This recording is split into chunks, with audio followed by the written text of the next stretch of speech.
everyone, Maya here from My Storybook, and welcome back to today's interactive read aloud. We have one of our favorite characters back here today, Penelope Rex. My friends, if you are familiar with Penelope Rex, you might have seen her from We Don't Eat Our Classmates and We Will Rock Our Classmates. If you haven't read those stories, you can find them linked below. You can read along with My Storybook on our YouTube channel for an interactive read aloud. But Penelope Rex is back in this third book in the series to face one of her biggest fears yet. Oh, so my friends, what do you think is one of Penelope's biggest fears? There might be a hint on the cover. Yeah. What is one of your fears? Think about it in your head and put a thumbs up when you have it in your head. Keep that fear in mind, my friends, and I'll ask you to share it a bit later, but think about that fear, and as we read this story, think about maybe what is some one way that you could face your fear, just like Penelope Rex is going to face hers. All right, my friends, well, double thumbs up if you're ready to get started. Excellent. Let's begin. So the title of today's interactive read aloud is We Don't Lose Our Class, Goldfish. And if you remember from the other books, or if this is your first time reading, but there is a class goldfish named Walter, and it looks like Penelope doesn't want to lose him. This book is written and illustrated by Ryan T. Higgins, so he's the author and the illustrator. I know that because there's only one name on the cover, so he does all the words and all the pictures. Okay, so before we begin, go ahead, my friends, tell me, what do you notice going on the cover? I see Penelope, and she looks how is she feeling? She looks a little bit afraid, maybe, and I see Walter the goldfish, and it looks like, where is she at? It almost looks like she's at home, which is kind of curious to me because Walter is the class goldfish, so what is Walter doing in her room? All right, well, let's see what's going on. Here's our title page. It has the title of our book, We Don't Lose Our Class Goldfish, and our author and illustrator, Ryan T. Higgins, published by Disney Books. Penelope Rex was 7 feet tall and covered in scales. Other than that, she's just like every other kid. So not so different, right? She's just like another child. And just like the other kids, Penelope had lots of feelings. Some things made her feel sad. Some things made her feel happy. My friends, what are some things that make you feel sad or happy? And some things made her feel afraid. For example, she was afraid of what might happen to her mother's back if she stepped on a crock. Or she was afraid that William Omoto might be right about dinosaurs being extinct. But Penelope's biggest fear of all was Walter, the class goldfish. Walter never blinked, and Walter never talked. Probably because he was a goldfish.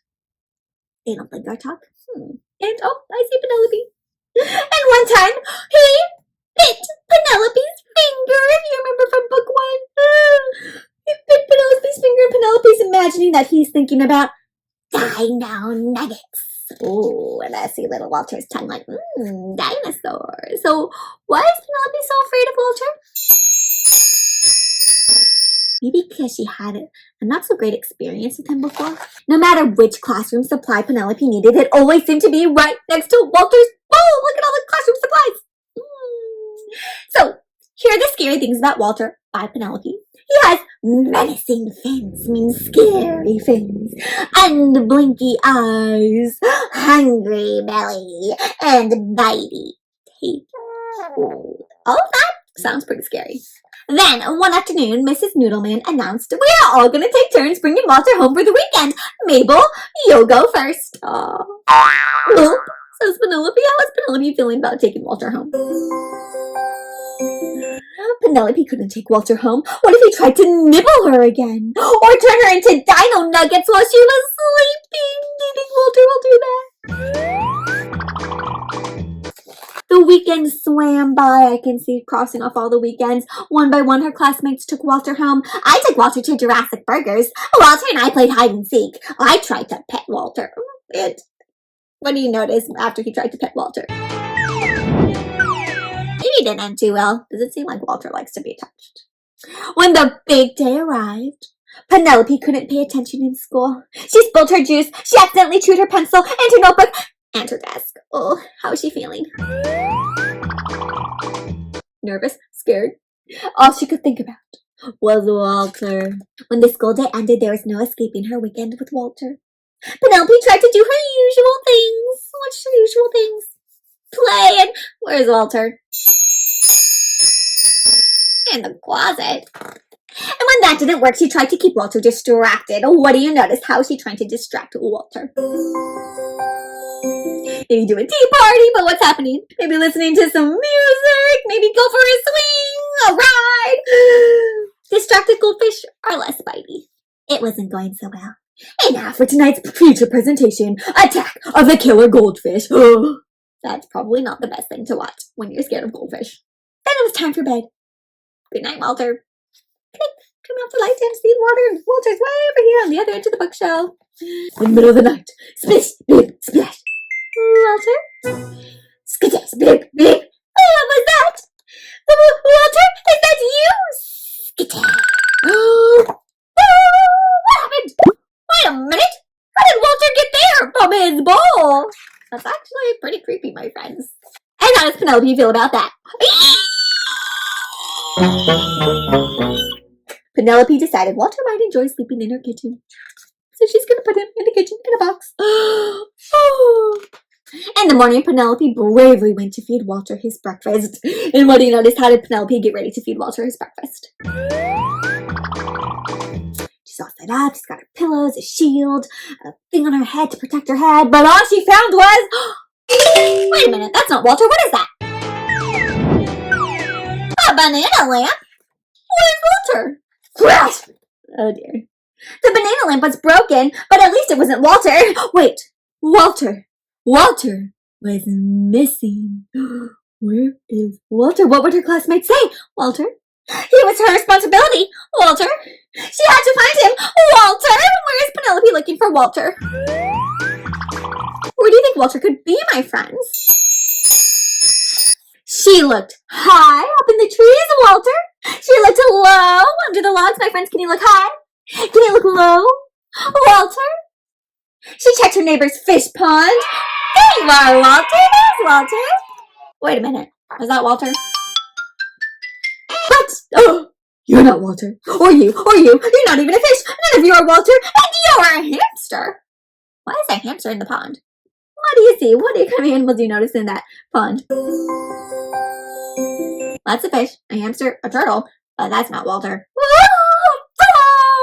Says Penelope. Walter! Penelope had to face the facts. Walter was gone. Walter with his thoughtful eyes and graceful fins. His teeth that he didn't even use for biting all that often. And besides, who hasn't wanted to eat a classmate every now and then? Wait a minute, my friends. Do you hear how she's describing Walter? Thoughtful eyes, graceful fins. How is that different than the beginning? Yeah, that's different than unblinky eyes and menacing fins.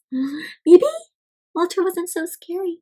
Now that he's gone, she's kind of noticing all the good things about him. Maybe Penelope even missed him. Oh, looks like she made a new drawing of Walter. Things about Walter. Crossed out the scary by Penelope. Let's see what's different. Instead of menacing fins, she put graceful fins. Graceful means you move really nice and beautifully. Instead of unblinky eyes, she put thoughtful eyes. And a jolly belly, happy belly, and bitey teeth that don't even bite that often. Oh. Then Penelope noticed something. Something fishy. Wait a minute. Do you see Walter? Walter!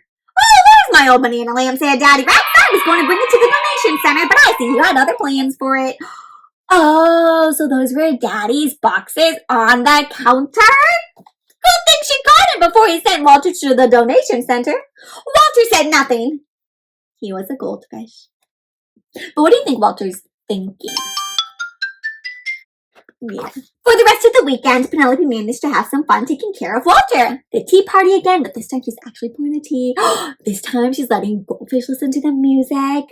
Good morning, Walter. And she was proud of herself and ready to face some of her other fears too. It looks like now she's okay saying hi to Walter in the classroom, getting her materials, and she's ready to face some more fears, like especially the one about stepping on a crack. Penelope tried it, and her mom's back was fine. So, just because you step on a crack doesn't mean anything happens to your mom's back. Penelope's parents are proud too. You did a great job taking care of Walter, so we've decided you're responsible enough to have a pet of your very own. How does Penelope feel about this pet? That's a lot different than a goldfish. She might take some getting used to that one. The end, my friends.